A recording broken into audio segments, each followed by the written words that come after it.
Jumpa kembali dengan saya Priscilla di hari ini. Saudaraku yang terkasih, dalam Keluaran 3 ayat yang ke-15, selanjutnya berfirmanlah Tuhan kepada Musa, beginilah kau katakan kepada orang Israel, Yahweh Tuhannya nenek moyangmu, Tuhannya Abraham, Tuhannya Ishak, dan Tuhannya Yakub telah mengutus aku kepadamu. Itulah namaku untuk selama-lamanya, dan itulah sebutanku untuk turun-temurun. Nah, saudara, pernah nggak sih saudara melihat peserta rally yang tersesat di jalan saat mengikuti perlombaan? Nah, begitupun dengan kehidupan perjalanan keimanan kita di dalam kekristenan dewasa ini, saudara. Banyak yang menyesatkan dalam pengenalan kita kepada Bapak Yahweh. Coba kita buka kitab suci kita di bagian belakang, saudara. Lihat kamu, saudara. Di situ tertulis Tuhan adalah salinan dari nama Allahnya Israel, yaitu Yahweh. Ini pun sebenarnya salah, saudara, karena nama tidak bisa disalin-salin. Mungkin karena takut menyebut nama Yahweh. Apakah takut kehilangan jabatan sebagai pendeta atau takut kehilangan jemaat? Hal ini tidak ubahnya seperti kehidupan Salomo yang kaya tapi miskin rohaninya, saudara. Nah, dalam kitab Keluaran 20 ayat yang ketiga, jangan ada padamu sesembahan lain di hadapanku, dan jangan sujud menyembah kepadanya atau beribadah kepadanya, sebab aku Yahweh Tuhanmu adalah Tuhan yang cemburu. Hosea 11 ayat yang ketujuh, umatku betah membelakangi aku, mereka memanggil kepada Baal dan berhenti meninggikan namaku. Nah, saudaraku yang terkasih, jangan mengeraskan hati. Buanglah sesembahan bangsa-bangsa dan berbaliklah kepada sesembahan yang benar. Yahweh lah satu-satunya Elohim pencipta langit dan bumi. Sembah Dia, saudara, karena jelas dan pasti sesembahan kita adalah Yahweh. Tidak ada kata terlambat, saudara, untuk memulai menyembah kepada kebenaran. Sebab semua sesembahan bangsa-bangsa adalah berhala. Untuk itu, saudaraku yang terkasih, sembahlah pencipta langit dan bumi yang benar, yaitu Yahweh. Nah, sekian renungan hari ini, biar kiranya menjadi berkat dimanapun saudara mendengarkan. Apabila saudara terberkati, kirim-kirim kepada yang lain, sehingga orang lain pun akan menerima berkat melalui renungan hari ini. Dan jangan lupa follow TikTok Priscilla. Tuhan Yesus memberkati. Jumpa kembali dengan saya Priscilla di hari ini. Saudaraku yang terkasih, dalam sidang gugatan LAI ditampilkan saksi ahli dari tergugat. Sebelum ditanya untuk bersaksi, maka saksi ahli tersebut ditanya oleh majelis hakim apakah mau berjanji atau bersumpah. Dijawab oleh saksi ahli, terserah, boleh berjanji, boleh bersumpah. Maka diambillah bersumpah. Padahal firman Tuhan jelas dikatakan, jika ya, hendaklah katakan ya, jika tidak, hendaklah katakan tidak. Apa yang lebih daripada itu berasal dari si setan. Matius 5 ayat yang ke-37. Nah, dalam kesaksiannya ditanya apakah bisa berbahasa Hebrew, dijawab bisa. Karena bisa, maka diminta untuk membaca kitab Yesaya 42 ayat yang ke-8. Aku ini Yahweh, itulah namaku. Pada saat membaca Yahweh, dibacalah dengan Adonai. Maka pengacara penggugat menyuruh membacanya kembali apa yang tertulis di dalam kitab itu. Dijawab Yahweh. Dikatakan dalam penulisannya memang Yahweh, tapi pengucapannya Adonai. Mana bisa hal itu terjadi, saudara? Tulisannya Yahweh yang keluar dari mulut dengan kata Adonai. Itulah maka firman Tuhan katakan, umatku betah membelakangi aku, mereka memanggil kepada Baal dan berhenti meninggikan namaku. Hosea 11 ayat yang ke-7. Nah, dari jawaban yang dipaparkan oleh saksi ahli tergugat, terlihat dia tidak menguasai materi, tidak dapat membedakan mana sebutan, mana nama diri. Pertanyaan simpel iman kekristenan dari mana aja tidak bisa dijawab dengan benar. Dengan kejadian ini membuktikan bahwa Bapak Yahweh tidak akan mempermalukan dirinya sendiri. Kebenaran pasti akan terungkap dan tidak bisa dibendung, saudara. Firman Tuhan katakan dalam Keluaran 9 ayat yang ke-16, akan tetapi inilah sebabnya aku membiarkan kamu hidup, yakni supaya memperlihatkan kepadamu kekuatanku dan supaya namaku dimasyhurkan di seluruh bumi. Nah, saudara, dengan kejadian di atas membuktikan bahwa untuk mengenal nama Yahweh tidak semudah membalikan telapak tangan. Ini semua karena anugerah. Untuk itu, saudara, janganlah bebal atau mengeraskan hati. Akui saja bahwa memang benar Bapak Yahweh itu adalah pencipta langit dan bumi. Sebab jika kita sengaja berbuat dosa sesudah memperoleh pengetahuan tentang kebenaran, maka tidak akan ada lagi korban untuk menghapus dosa tersebut. Ibrani 10 ayat yang ke-26. Nah, sekian renungan hari ini, biar kiranya menjadi berkat dimanapun saudara mendengarkan. Apabila saudara terberkati, kirim-kirim pada yang lain, sehingga orang lain pun akan memperoleh berkat melalui renungan hari ini. Dan jangan lupa follow TikTok Priscilla. Tuhan Yesus memberkati. Jumpa kembali dengan saya Priscilla di hari ini. Saudaraku yang terkasih, kita harus bangga karena dari semua makhluk ciptaan Tuhan, kita yang terutama diberitahu akan kebenaran nama Yahweh daripada yang lain. Karena tidak semua orang mendapatkan anugerah di dalam pengenalan nama Bapak Yahweh. Nah, setelah kita mengenal kebenaran, ada yang bertanya begini, saudara Priscilla, bagaimana dengan baptisan? Apakah perlu diulang kembali? Karena saya dulu dibaptis dalam nama Allah Bapa, Allah Anak, dan Ruach HaKodes. Nah, saya langsung kaget, saudara. Ternyata perlu, saudara, baptisan pembaharuan. Karena saat dulu dibaptis, bukan spiritnya Bapak Yahweh. Maka dari itu, orang yang sudah percaya kepada Bapak Yahweh pada minta dibaptis pemulihan, saudara. Dalam Matius 3 ayat yang ke-11, di situ dikatakan, sesungguhnya aku membaptis kamu dalam air untuk pertobatan, tetapi yang datang sesudah aku, dia lebih berkuasa daripada aku yang tentang dia. Aku tidak layak untuk membawa kasutnya, dia akan membaptis kamu dalam Ruach HaKodes dan api. Nah, saudaraku yang terkasih, ada baiknya jika saudara dibaptis pemulihan atau dibaptis pembaharuan, baiknya oleh pendeta yang sudah juga dibaptis pembaharuan, saudara. Jika pendeta tersebut belum dibaptis pembaharuan, lebih baik nggak usah, saudara. Karena ini bicara spirit, saudara. Jadi saudaraku yang terkasih, ayo rendahkan hati saudara untuk baharui secara keseluruhan kehidupan kita, sehingga tidak ada lagi spirit dari sesembahan bangsa-bangsa. Matius 28 ayat 19 sampai 20.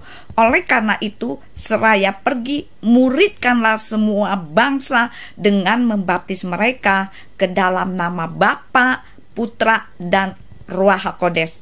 Ke dalam nama Bapa. Siapa nama Bapaknya? Tentu punya nama, yaitu Yahweh. Nah, putranya kita sudah tahu, Yeshua HaMasiah.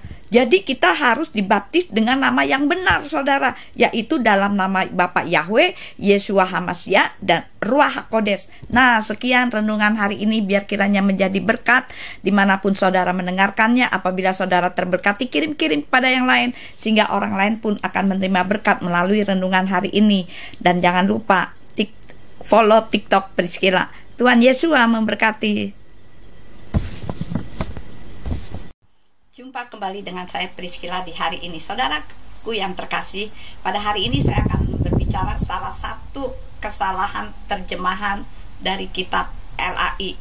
Di dalam Matius 26 ayat yang ke-21, saya akan bacakan dari kitab LAI. Dan ketika mereka sedang makan, ia berkata, aku berkata kepadamu, sesungguhnya seorang di antara kamu akan menyerahkan aku. Dan dengan hati yang sangat sedih berkatalah mereka seorang demi seorang kepadanya, bukan aku ya Tuhan. Perhatikan saudara, bukan aku ya Tuhan. Tetapi di dalam terjemahan kitab IRT, di situ dikatakan, aku itu kan Tuhan.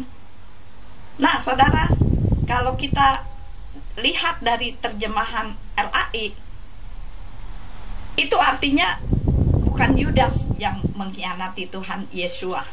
Karena di situ dikatakan, bukan aku kan Tuhan. Tuhan Yeshua jawab, ya seperti yang engkau katakan. Berarti firman Tuhannya salah dong. Kenyataannya Yudas yang berkhianat. Tapi kalau di terjemahan kitab ERT, di situ dikatakan, aku ini kan Tuhan, ya seperti yang engkau katakan.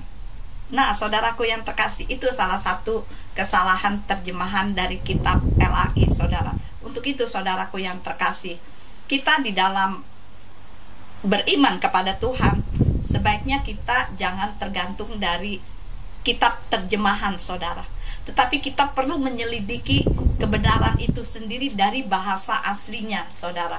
Karena di dalam bahasa asli kitab suci tidak ada kata Allahnya, saudara. Untuk itu, saudaraku yang terkasih, biarlah saudara akan dibukakan penyingkapan kebenaran tentang nama Bapak Yahweh di dalam Yeshua HaMashiach. Nah, sekian renungan hari ini, biar saudara mengerti kebenaran ini. Apabila saudara terberkati dengan renungan hari ini, kirim-kirim pada yang lain, sehingga orang lain pun akan menerima berkat melalui renungan hari ini. Tuhan Yeshua memberkati, dan jangan lupa follow TikTok Priscilla. Shalom. Jumpa kembali dengan saya Priscilla di hari ini. Saudaraku yang terkasih, kasih itu menghapuskan. Matius 6 ayat 14 sampai dengan ke-15. Sebab jika kepada manusia kamu mengampunkan kesalahan-kesalahan mereka, Bapa surgawimu pun akan mengampunkan kepadamu.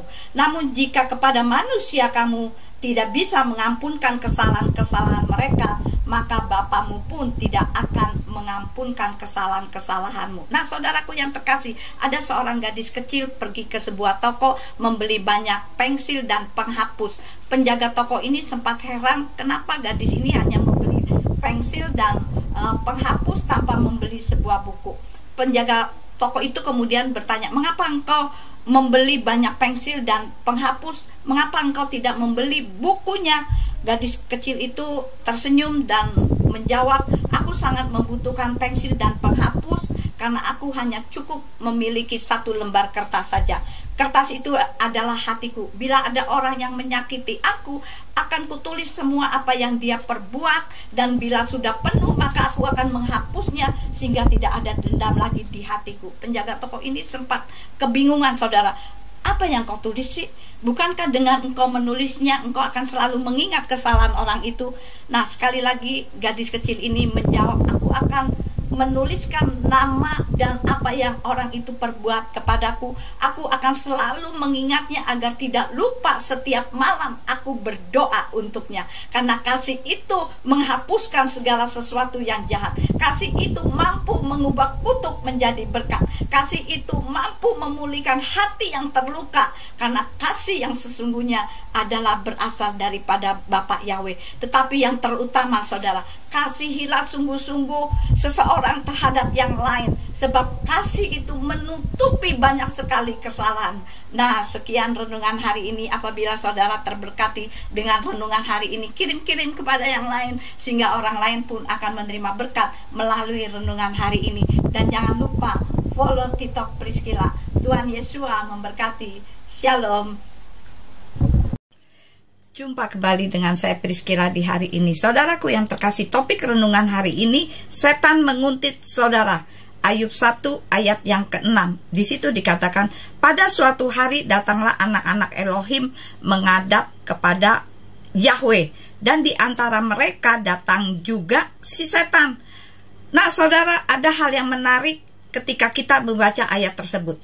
Jelas sekali dikatakan bahwa ketika anak-anak Tuhan sedang menghadap Bapak Yahweh, ada yang menguntit, saudara, yaitu si setan. Kemudian Yahweh bertanya kepada si setan, dari mana engkau? Apakah Yahweh dalam hal ini tidak tahu kalau setan itu dari mana? Tentu aja tahu, karena Tuhan yang kita sembah adalah Tuhan yang maha tahu. Namun Yahweh ingin setan mengatakannya sendiri, sehingga kita tahu siasat si setan. Setan jawab apa? Dari perjalanan mengelilingi dan menjelajahi bumi. Nah, saudara, ada beberapa yang bisa kita pelajari dari jawaban si setan. Tuhan ingin kita waspada dari hal ini, saudara. Yang pertama, rupanya saat kita menghadap Bapak Yahweh, setan itu menguntit. Itu sebabnya sebelum kita menghadap kepada Tuhan, persiapkan hati kita. Kita berdoa dan usir kuasa-kuasa gelap yang bisa mengganggu pada saat kita menghadap hadirat Bapak Yahweh. Yang kedua, saudara, setan mengelilingi dan menjelajahi bumi. Seperti dalam 1 Petrus 5 ayat yang ke-8, sadarlah dan berjaga-jagalah, lawanmu si setan berjalan keliling sama seperti singa yang mengaum-ngaum dan mencari orang yang dapat ditelannya. Yang ketiga, saudara, setan berkeliling itu tidak berdiam di satu tempat aja, saudara. Jadi saudaraku yang terkasih, kita tidak perlu takut dikuntit oleh si setan, karena Tuhan Yesus memberi kita kuasa untuk mengusir setan di dalam nama Yesus. Nah, bagaimana kondisi saudara ketika saudara menghadap kepada Bapak Yahweh? Hanya saudara sendiri yang dapat menjawabnya. Nah, sekian renungan hari ini, biar kiranya menjadi berkat dimanapun saudara mendengarkan. Dan apabila saudara terberkati dengan renungan hari ini, kirim-kirim pada yang lain, sehingga orang lain pun akan menerima berkat melalui renungan hari ini. Tuhan Yesus memberkati. Jumpa kembali dengan saya Priscilla di hari ini. Saudaraku yang terkasih, pada waktu Bapak Yahweh menciptakan langit dan bumi, Tuhan melihatnya itu semuanya baik. Tuhan menciptakan matahari, Tuhan lihat semuanya baik. Semuanya baik, baik, baik. Kenapa Tuhan tidak menjadikan manusia di hari yang pertama, saudara, tapi pada hari yang terakhir atau hari yang ke-6? Karena apa, saudara? Tuhan mau memberitahukan sebelum manusia ada, aku siapkan terlebih dahulu supaya manusia tidak perlu repot-repot lagi. Tuhan telah siapkan terlebih dahulu sebelumnya. Nah, setelah semuanya beres, baru manusia itu ditaruh. Saudara dapat bayangkan sikap Tuhan tuh seperti itu, saudara. Nah, kenapa Tuhan membentuk manusia pada hari yang ke-6? Supaya manusia itu tidak sombong, saudara. Oh, gue kan tahu pada waktu Bapak Yahweh menciptakan bintang, gue kan tahu pada waktu Bapak Yahweh menciptakan pepohonan dan lain sebagainya. Paham, saudara? Nah, setelah manusia ditaruh, semuanya baik, baik, baik, suasananya kemudian berubah, saudara. Coba baca Kejadian 1 ayat 31. Maka Tuhan melihat segala yang dijadikannya itu sungguh amat baik. Artinya manusia yang ditempatkan itu mempunyai pengaruh. Tadinya baik, baik, baik. Coba kita baca Kejadian 1 ayat yang ke-10. Dan Elohim menyebut yang kering itu daratan dan kumpulan air itu disebutnya lautan. Elohim melihat bahwa semuanya itu baik. Ayat 12. Dan daratan itu menumbuhkan rerumputan dan berbagai jenis tanaman biji-bijian, serta berbagai jenis pohon buah-buahan yang berbiji, yang menghasilkan buah sesuai jenisnya. Dan Elohim melihat semuanya itu baik. Ayat 18. Dan untuk menguasai siang dan malam, serta untuk memisahkan antara terang dan gelap. Dan Elohim melihat bahwa semuanya itu baik. Baik, baik, baik, saudara. Nah, pada waktu Tuhan menempatkan manusia, di ayat yang ke-31 di situ dikatakan, maka Tuhan melihat segala yang dijadikannya itu sungguh amat baik. Artinya dengan kehadiran manusia, manusia itu mempunyai pengaruh, saudara, sehingga semuanya berubah menjadi sungguh amat baik. Jadi saudaraku yang terkasih, kita harus bangga dimiliki oleh Bapak Yahweh. Nah, sekian renungan hari ini, biar kiranya menjadi berkat dimanapun saudara mendengarkan. Apabila saudara terberkati, kirim-kirim pada yang lain, sehingga orang lain pun akan menerima berkat melalui renungan hari ini. Tuhan Yesus memberkati. Jumpa kembali dengan saya Priscilla di hari ini. Topik renungan hari ini, Tuhan turut bekerja. Roma 8 ayat yang ke-28. Di situ dikatakan, kita tahu sekarang bahwa Tuhan turut bekerja dalam segala sesuatu untuk mendatangkan kebaikan. Saudara perhatikan, di situ ada tertulis kita tahu sekarang. Sekarang saya tahu. Berarti sebelumnya tahu nggak sih, saudara? Nggak tahu. Baru di posisi sekarang saudara jadi tahu. Ada seorang anak kecil marah kepada maminya, mami jahat. Saya selalu disuruh belajar sehingga waktu main saya itu menjadi tidak ada. Tapi nanti saudara, ketika anak tersebut sudah jadi sarjana, sudah berhasil di dalam kehidupannya, anak tersebut baru tahu, oh mami marah-marah untuk saya belajar agar saya bisa jadi seperti sekarang ini, jadi sarjana, berhasil di dalam kehidupannya. Coba kalau seandainya anak tersebut ada di posisi sebelumnya tidak tahu, anak tersebut tidak tahu apa yang akan terjadi nantinya. Itu yang sering membuat orang itu marah, putus asa. Maka dari itu saudara, bisa atau tidak, kita harus melihat visi ke depan. Dengan melihat visi, kita belajar memegang janji daripada Bapak Yahweh. Jadi arti dari Tuhan turut bekerja artinya bukan saudara bekerja Tuhan diam, atau Tuhan bekerja saudara diam. Bukan begitu saudara. Tapi turut di sini artinya bareng-bareng, sehingga apapun yang terjadi dalam hidup kita, Tuhan hadir di dalam permasalahan kita. Berkat itu memang dari Bapak Yahweh. Tapi kita tetap harus berusaha. Kalau kita ngotot, Tuhan tidak bekerja, nggak bisa terjadi. Jadi harus bareng-bareng saudara, sehingga tujuan akhirnya untuk mendatangkan kebaikan, baik itu masalah, baik itu berkat, tujuan finalnya supaya mendatangkan kebaikan. Nah, sekian renungan hari ini, biar kiranya menjadi berkat dimanapun saudara mendengarkan renungan hari ini. Apabila saudara terberkati, kirim-kirim pada yang lain, sehingga orang lain pun akan menerima berkat melalui renungan hari ini. Tuhan Yesua memberkati. Jumpa kembali dengan saya Priscilla di hari ini. Saudaraku yang terkasih, Musa adalah orang yang dipilih oleh Bapak Yahweh untuk mengeluarkan bangsa Israel dari perbudakan di Mesir. Tapi setelah hampir sampai ke tanah perjanjian, Musa dilarang masuk saudara.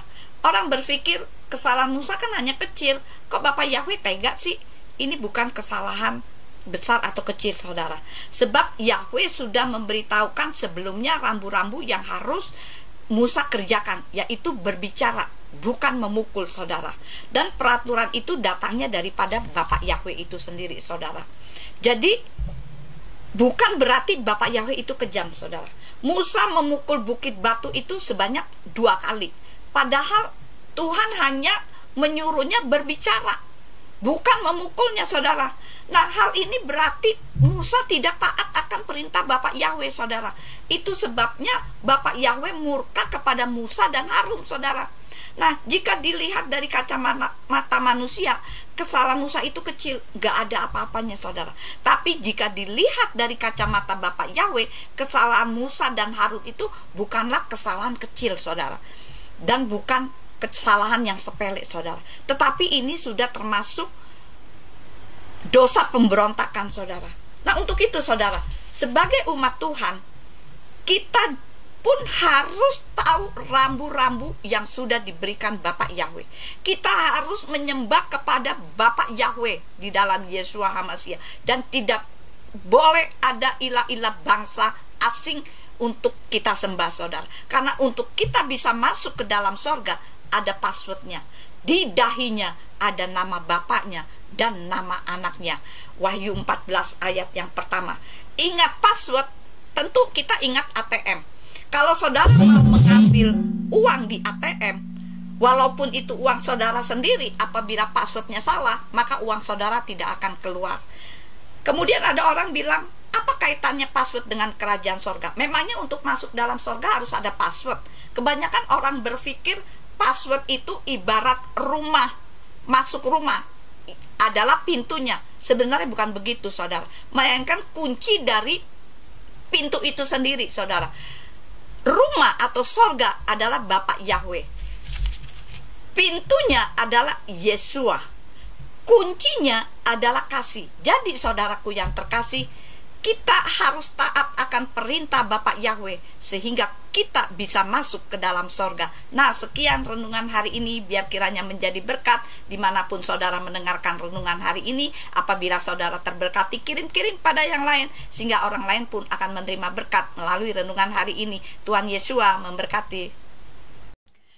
Jumpa kembali dengan saya Priscilla di hari ini. Saudaraku yang terkasih, saya mohon kepada saudara supaya telinga saudara mendengar. Sekalipun seakan-akan suara Tuhan itu kecil, seakan-akan kalah dengan suara negatif di dunia ini, tapi biarlah saudara mendengar suara daripada Bapak Yahweh, bahwa Tuhan yang kita sembah bukan Tuhan yang bisu, bukan Tuhan yang diam, tetapi Dia adalah Elohim yang berfirman. Kenapa saya katakan demikian? Karena di kitab Kejadian, di situ Elohim berfirman. Elohim berbicara ketika Adam dan Hawa ada di Taman Eden. Elohim itu tidak bisu, Dia itu berbicara. Adam dan Hawa, mereka mungkin tidak melihat Bapak Yahweh, tetapi mereka mendengar Jadi yang penting saudara itu mendengar. Kenapa saudara? Kejadian 3 ayat yang ke-8 menjelaskan kepada kita, ketika mereka mendengar bunyi langkah Yahweh, mereka itu mendengar, karena Tuhan selalu berbicara. Jadi Tuhan yang kita sembah itu Tuhan yang berbicara. Yohanes 1 ayat 1, pada awalnya ada firman, dan firman itu ada bersama Elohim, dan firman itu adalah Elohim. Jadi Elohim adalah firman itu sendiri. Ayat 14-nya, dan firman itu sudah menjadi daging dan berdiam di antara kita, dan kita telah melihat kemuliaannya, yaitu kemuliaan sebagai yang tunggal dari Bapa, penuh anugerah dan kebenaran. Jadi saudaraku yang terkasih, Tuhan itu berbicara, Tuhan itu berfirman kepada saudara. Sekarang yang jadi pertanyaannya saudara, apakah saudara mau mendengarkan suara Tuhan berbicara melalui firman-Nya atau tidak? Nah, kita ini sudah dewasa, sudah bisa berbicara, sudah bisa mendengar, sudah bisa membedakan mana yang baik, mana yang jelek. Maka itu keberhasilan saudara melewati kehidupan ini itu sangat bergantung kepada kemampuan saudara untuk mendengarkan firman. Nah, sekian renungan hari ini. Apabila saudara terberkati dengan renungan hari ini, kirim-kirim pada yang lain, sehingga orang lain pun akan menerima berkat melalui renungan hari ini. Tuhan Yesus memberkati. Jumpa kembali dengan saya Priscilla di hari ini. Saudaraku yang terkasih, Yusuf adalah contoh seorang manusia yang sangat mengalami banyak penderitaan di dalam hidupnya. Kenapa saudara? Nanti saudara baca Kejadian 37, di mana diceritakan kecemburuan daripada saudara-saudaranya karena Yusuf disayang oleh ayahnya. Dalam mimpinya kemudian membuat dirinya menjadi sangat dibenci oleh 10 saudara-saudaranya. Kemudian saudara-saudaranya merencanakan untuk membunuh Yusuf. Singkat cerita, kehidupan Yusuf itu berubah total saudara. Yusuf diangkat pada posisi yang sangat luar biasa, orang nomor 2 di Mesir saudara. Yusuf punya otoritas yang sangat tinggi dan hanya setingkat di bawah Raja Firaun saudara. Kitab suci mencatat dia berbuat hal yang sangat luar biasa yang membuat rakyat Mesir itu tidak mati kelaparan pada musim kelaparan yang berkepanjangan saudara. Yusuf membuat negara Mesir itu bertahan, bahkan negara Mesir itu sangat diberkati saudara. Yang perlu saudara perhatikan dengan baik bahwa kitab suci tidak pernah mencatat bahwa Yusuf membangunkan kuil-kuil bagi penyembahan rakyat Mesir saudara. Gak pernah saudara. Yusuf tidak membuat hal tersebut agar penduduk Mesir itu berpihak kepadanya. Enggak saudara. Yusuf seorang minoritas, Yusuf seorang Ibrani. Tuhannya Bapak Yahweh Elohim yang tetap dia hormati dan dia kagumi. Dengan dia tidak mencampuri urusan agama-agama yang ada di Mesir, sehingga Bapak Yahweh memberkati kehidupan Yusuf dengan berlimpah-limpah dan hidupnya sejahtera tanpa ada gangguan demonstrasi yang berjilid-jilid saudara. Nah saudara, jadi Yusuf ini adalah aset negara Mesir yang sangat penting dan aset Bapak Yahweh yang murni di tengah-tengah kehidupan suatu bangsa yang paganistik saudara. Jadi saudaraku yang terkasih, sebagai umat Tuhan, kita jangan mencampuri urusan agama dengan urusan politik saudara. Jangan kita kemudian mencari dukungan mayoritas saudara, karena Bapak Yahweh yang kita sembah adalah Bapak Yahweh yang menyertai kehidupan kita. Dan mintalah perkenanan daripada Bapak Yahweh sehingga kita ditinggikan oleh Bapak Yahweh. Nah, sekian renungan hari ini, biar kiranya menjadi berkat dimanapun saudara mendengarkan renungan hari ini. Dan apabila saudara terberkati, kirim-kirim kepada yang lain sehingga orang lain pun akan menerima berkat melalui renungan hari ini. Tuhan Yesus memberkati.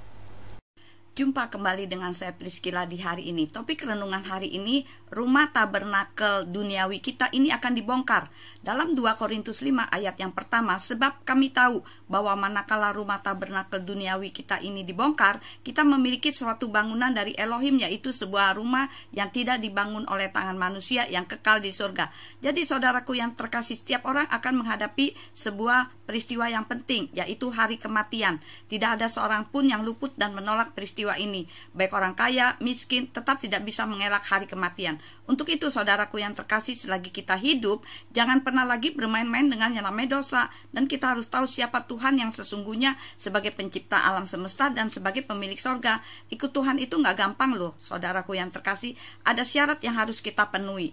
1 Tawarik 16 ayat 26, sebab semua ilah bangsa-bangsa adalah berhala, tetapi Yahweh lah yang telah menjadikan langit. Keluaran 3 ayat 15, dan Elohim berfirman lagi kepada Musa, katakan demikian kepada Bani Israel, Yahweh Elohimnya leluhurmu, Elohimnya Abraham, Elohimnya Ishak, dan Elohimnya Yakub telah mengutus aku kepadamu, itulah namaku untuk selama-lamanya, dan itulah pengingat bagiku turun-temurun. Keluaran 23 ayat 13, dan dalam segala hal yang telah kufirmankan kepadamu, haruslah kamu waspada, dan janganlah kamu menyebut nama ilah-ilah lain, hal itu janganlah terdengar dari mulutmu. Sakaria 14 ayat 9, dan pada hari itu Yahweh akan menjadi raja atas seluruh bumi. Yahweh lah satu-satunya, dan namanya pun satu. Yeremia 17 ayat yang kelima. Beginilah firman Yahweh, terkutuklah orang yang mengandalkan manusia dan yang mengandalkan kekuatannya serta hatinya menyimpang dari Yahweh. Matius 7 ayat 21, bukan setiap orang yang berkata kepadaku Tuhan, Tuhan akan masuk dalam kerajaan surga, melainkan dia yang melakukan kehendak Bapakku di sorga. Jadi saudaraku yang terkasih, jangan keraskan hati, kenalilah pencipta alam semesta, yaitu Bapak Yahweh di dalam Yeshua HaMashiach. Nah, sekian renungan hari ini, biar kiranya menjadi berkat dimanapun saudara mendengarkan. Tuhan Yeshua memberkati.